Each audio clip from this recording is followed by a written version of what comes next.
My fiancée plotted to drain my savings, trap me and flee with her secret lover, but I turned the tables and what happened next destroyed her plan. I'm a 33-year-old male, so I was engaged to this girl. I'll call her Amber, a 31-year-old female, for almost a year, together for 5 years total. The wedding was supposed to be in 3 months. Everything was set, venue booked, caterer paid, photographer locked in, the whole 9 yards. Most of the cash for deposits came from my account, like $34,000 worth. No big deal at the time, I was just excited to marry the woman I loved. For most of our relationship, we were that couple, teammates, through and through. We had this rhythm that just worked. We'd laugh at stupid inside jokes and debate about movies for hours, all that good stuff. She'd plan these elaborate date nights, and I'd surprise her with her favorite takeout after rough days at work. It felt easy, like we had this whole love thing figured out. We met at a friend's birthday party. I was helping set up the sound system, and she walked in with a homemade cheesecake that looked professional as hell.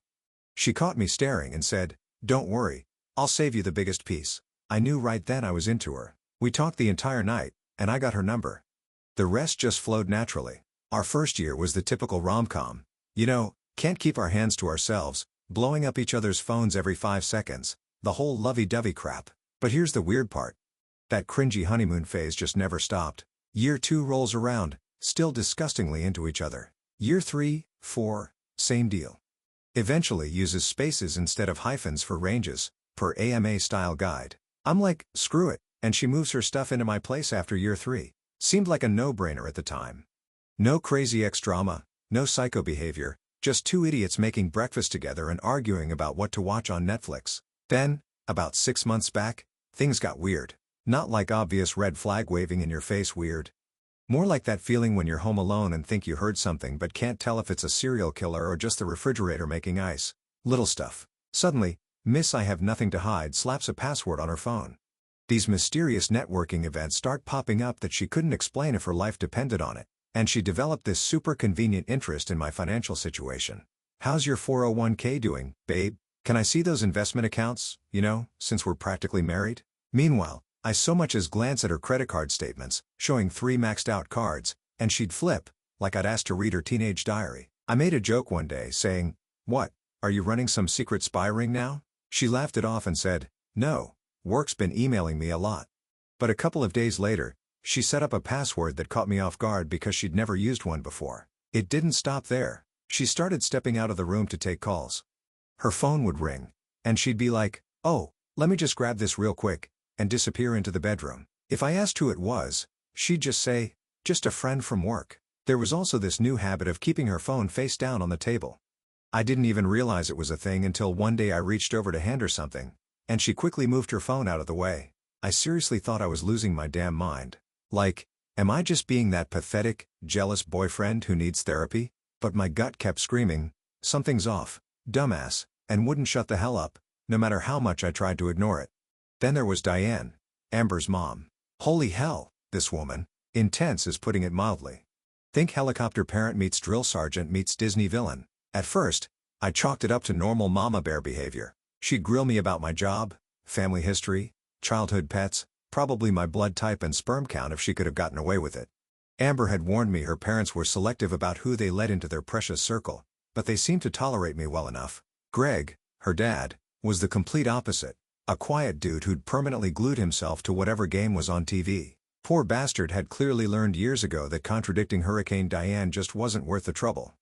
The man had the 1,000-yard stare of someone who'd surrendered his balls to the lost and found box decades ago, and never bothered to check if they'd been claimed. But lately, Diane upgraded to full-blown Category 5 nightmare. "Travis needs to add you to the house deed before the wedding," she'd tell Amber, right in front of me. During our forced Sunday dinner torture sessions. It's just what responsible couples do. My freaking house. The one I saved for years to buy. The one I put a down payment on with my money. The one I owned free and clear before Princess Amber was even in the picture. But sure, Diane, let me just hand over half my biggest asset, because you think your precious daughter deserves a participation trophy for deigning to marry me. Makes perfect sense. She would corner me at Science SWO system. At family BBQs.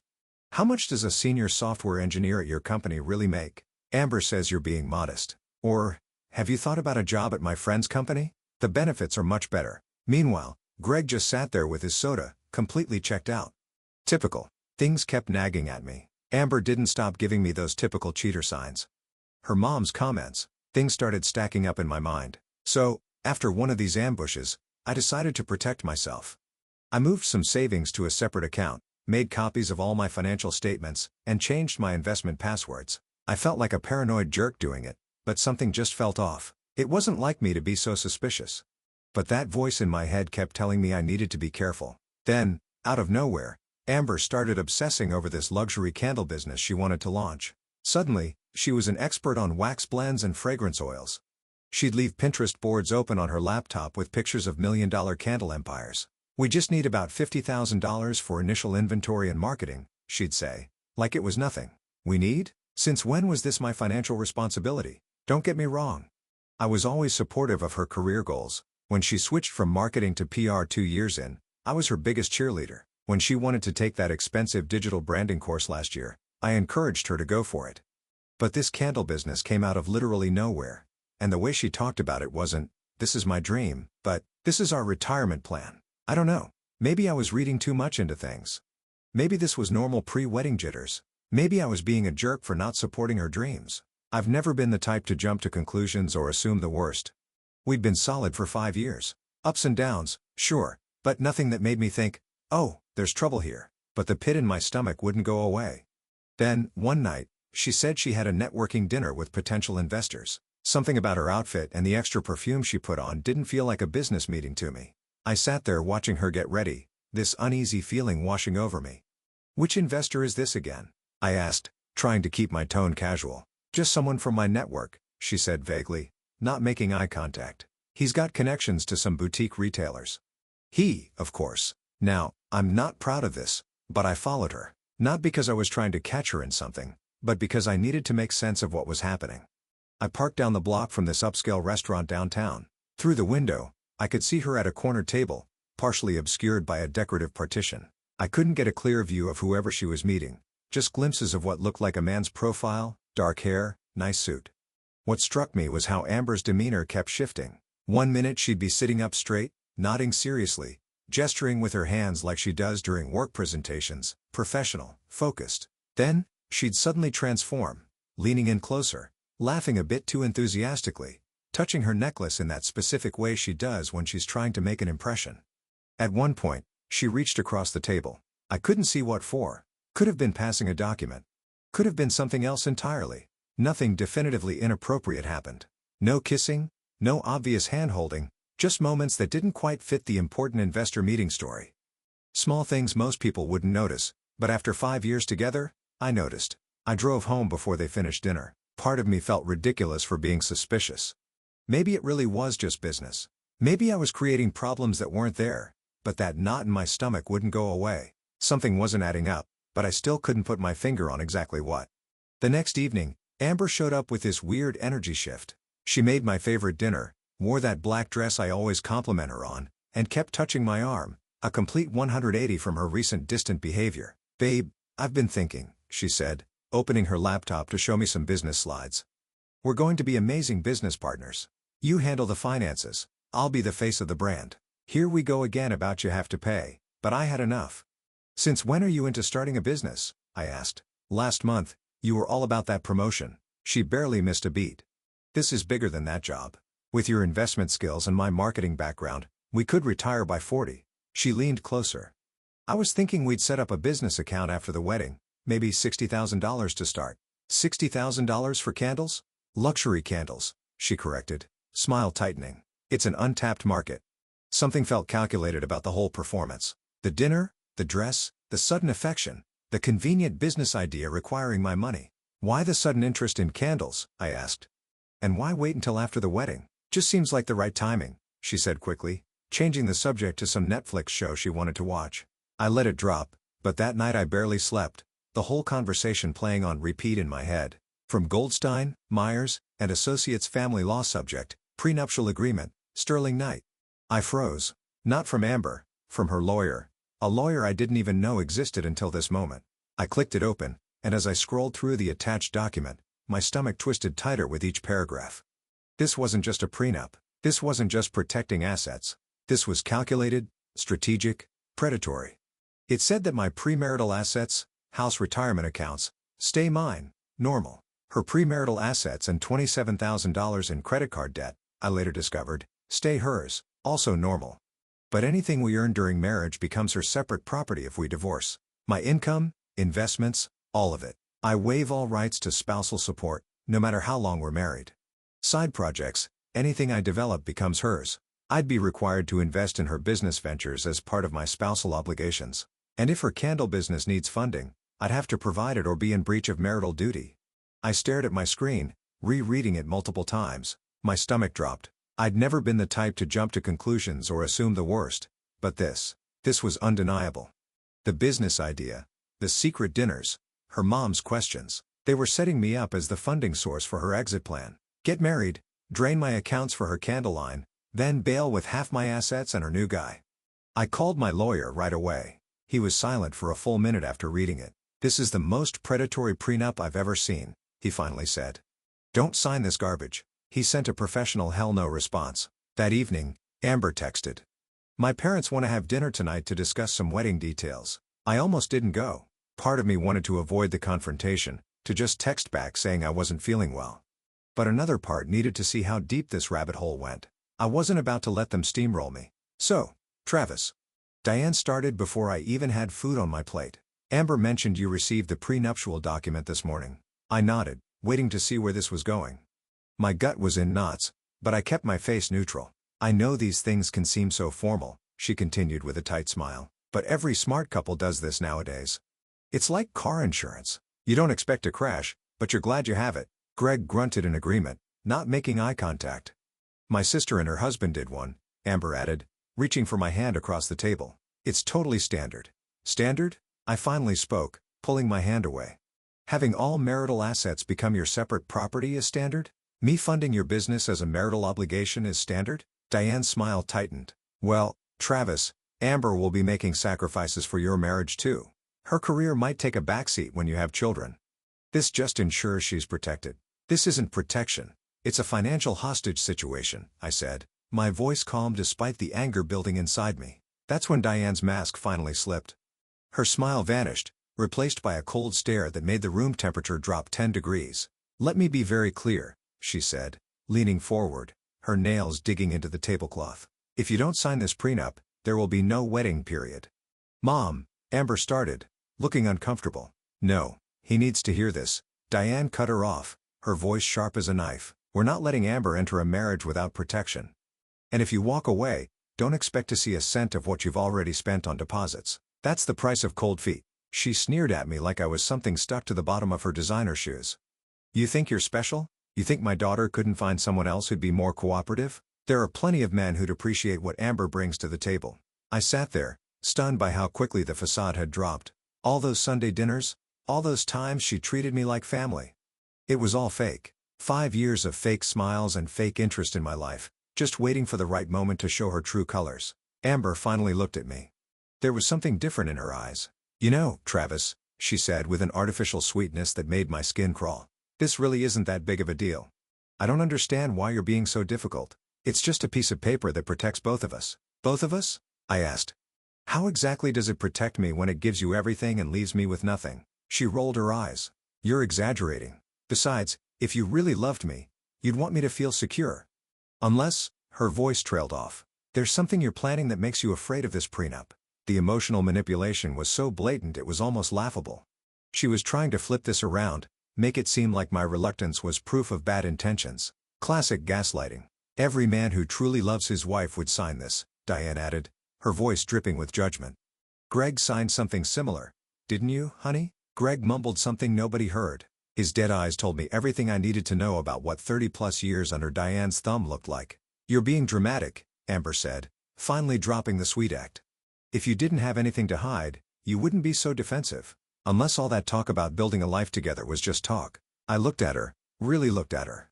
The woman I thought I knew was gone, or maybe she was never there. I'd always prided myself on not jumping to conclusions, on giving people the benefit of the doubt, but some things you can't rationalize away.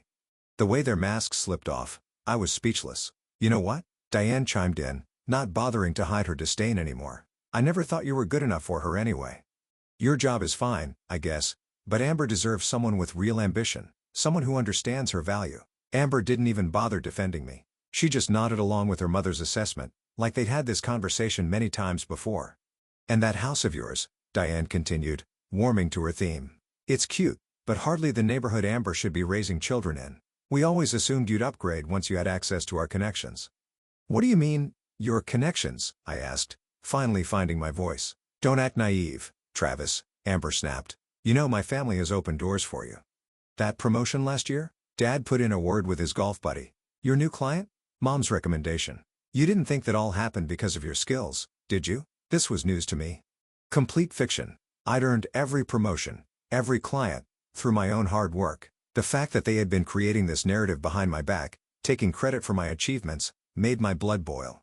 So, I got up without touching my food. "Where are you going?" Amber demanded, like I was some disobedient child trying to leave the dinner table without permission. "None of your business," I replied.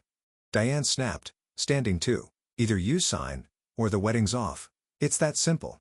And Travis, if you walk away, I'll make sure everyone knows exactly why. How you got cold feet. How you couldn't commit.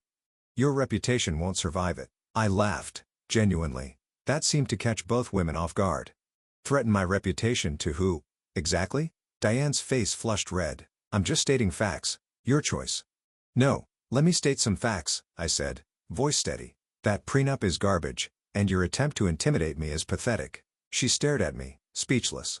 I glanced at Greg, who was suddenly fascinated by the tablecloth. "You're not used to people standing up to you, are you?" I grabbed my keys. "I'll be in touch about my decision. And, Diane, let me tell you, people who try to strong-arm others usually end up with exactly what they deserve." I walked out without looking back, ignoring Amber calling my name. The drive home was a blur. My head was spinning with everything that had just happened. How had I not seen this coming? 5 years with someone, and you think you know them. Turns out, I didn't know Amber at all. I spent the next day going through old photos, text messages, and emails, looking for signs I might have missed. Was she always like this, and I just didn't see it? Or did something change? I couldn't figure it out. 2 days later, I got a text from Amber. "Your lawyer's response shows you don't trust me or believe in our future. Wedding's off."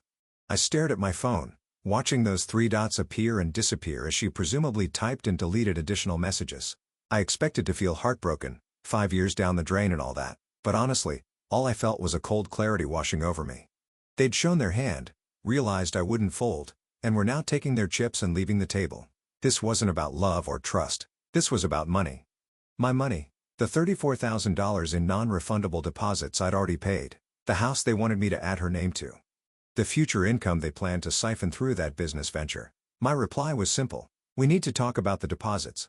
She left me on read. Of course she did. The prenup scheme had failed. But they were still planning to walk away with my $34,000 in wedding payments. Like hell that was happening. I called my lawyer. The venue, photographer, caterer, band. $34,200. All non-refundable at this point.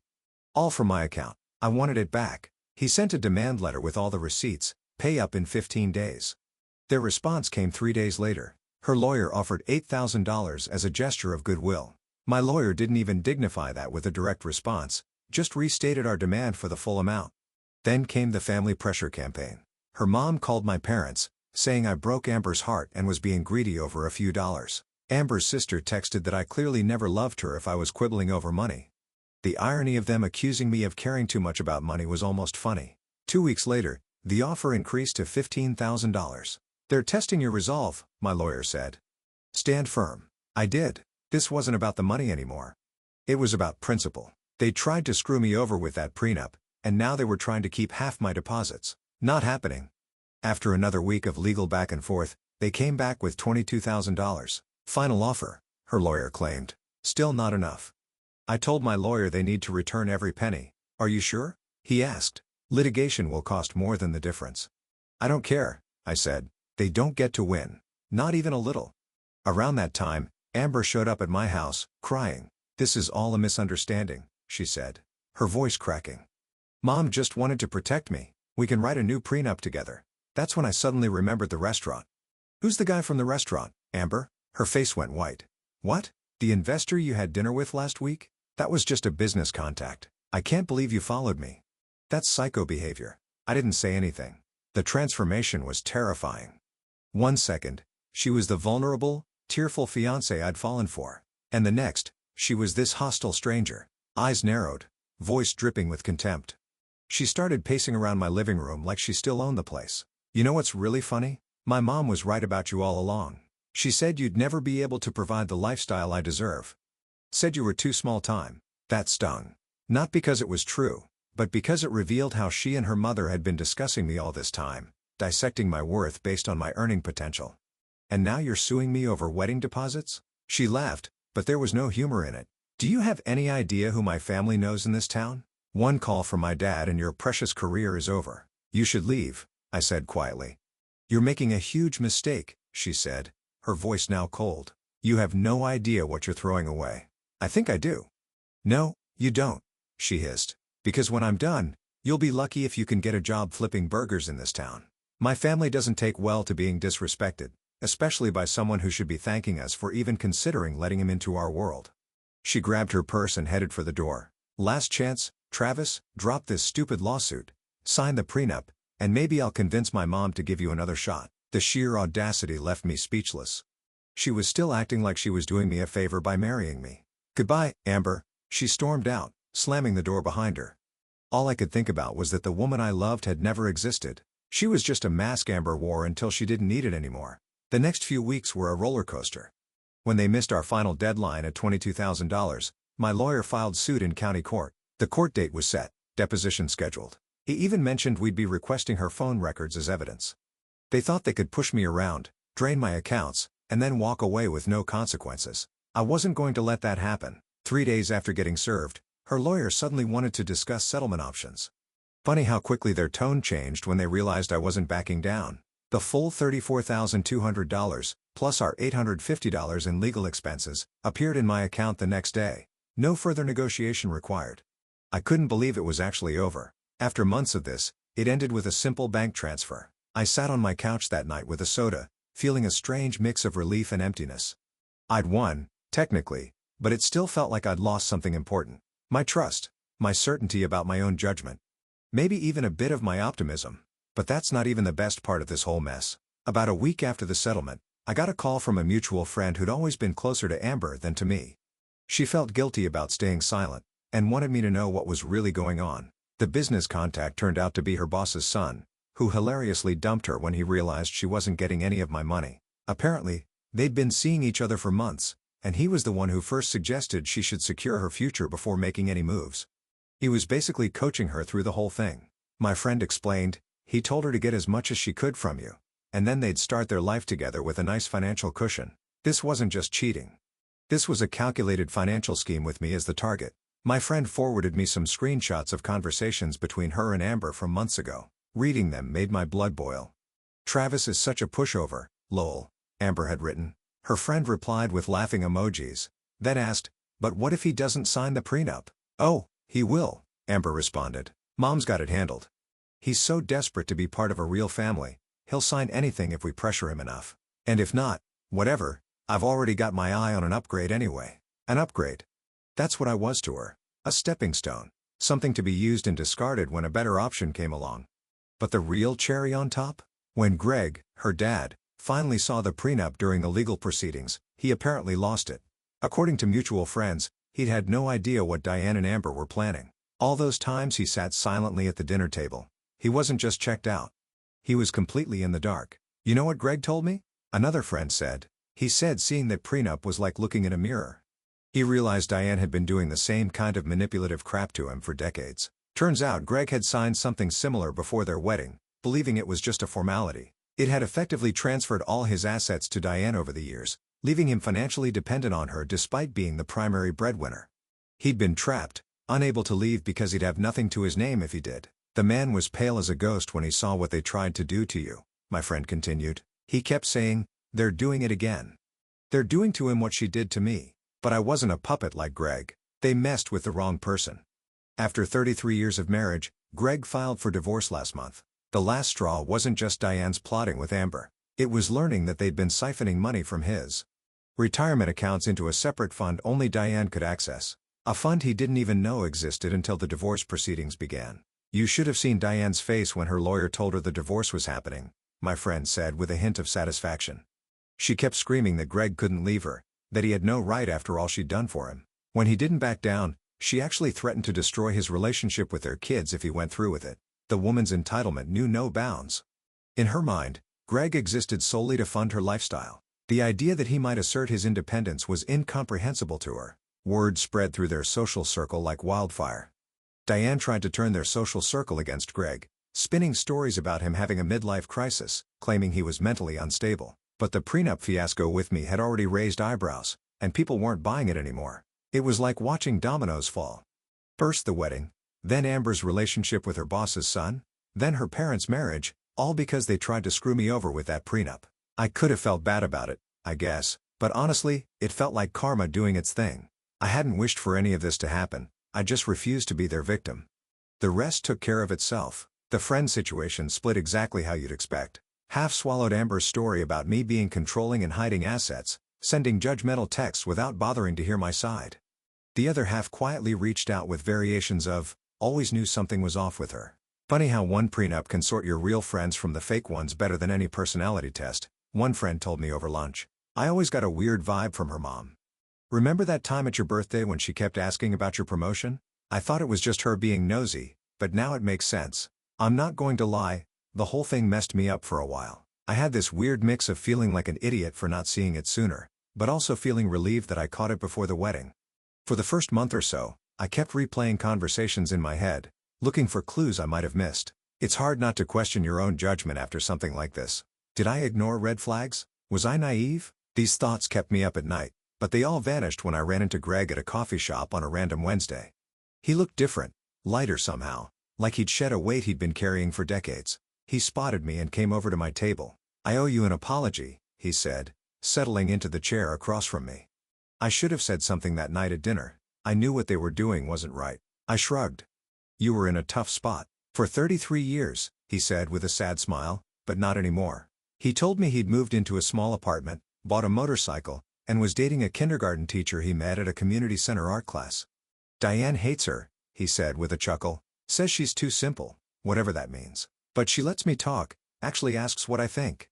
He paused, searching for the word. It's peaceful. He leaned forward with this look like he was about to share state secrets. When Diane got served, she showed up at my place at midnight, banging on the door, screaming that I owed her for wasting her life with me. Called the cops, claiming my car was stolen, my car that I paid for. When they showed up, she tried telling them I was mentally unstable and needed to be committed. Then she started rattling off everything she'd supposedly given me over the years, like our marriage was some transaction where I'd defaulted on payments. And the worst part? Amber was right there, backing her up, telling the cops I'd always been unstable. My own kid. Man. He shook his head, genuine sadness crossing his face. Anyway, enough of that depressing crap. How are you holding up? We chatted for a while about nothing important. It was actually nice to see him coming back to life. As we were about to part ways, he gripped my arm firmly. Listen, Travis. I need you to know something. You didn't just dodge a bullet. You dodged a nuclear missile. What they tried to do to you. He shook his head. It would have destroyed you, piece by piece, until you didn't recognize yourself anymore. I know because that's what happened to me. He looked me straight in the eyes. Don't ever doubt that you made the right call, no matter what anyone says. Some people are just toxic, and you can't save them. You can only save yourself. It was a relief to hear those words. As for Amber, she still posts fake deep Instagram quotes about knowing your worth and not settling. Meanwhile, Diane's still running her mouth to anyone who will listen, calling me a financial abuser, of all things. The projection is so obvious it's almost funny, like being called fat by a sumo wrestler. I heard through the grapevine that she tried to start another business, a wellness coaching thing that's basically just repackaged Instagram advice. It's not going well. Her boss's son is long gone, dating some yoga instructor now, according to mutual friends. Amber's been trying to paint herself as the victim in all this, claiming I led her on for years, only to abandon her when commitment became real. The last I heard, she'd actually had the nerve to take her story to our local Facebook community group, asking for support during her healing journey after being financially abused by her ex. The comment section quickly filled with people who knew both of us, calling her out with receipts. The post disappeared within hours. Me? I'm doing better than ever. That prenup was the best thing that ever happened to me. Showed me exactly who she was before I made the biggest mistake of my life. And by the way, I took some of that $34,000 and went to Thailand for a month. Temple hopping, beach days, Food that could melt your face off. Best decision I ever made. Gave me perspective. I started dating again, more carefully this time. No family introductions until I really know someone now. Sometimes, the red flags are hidden until they're waving right in your face. When that happens, don't ignore them.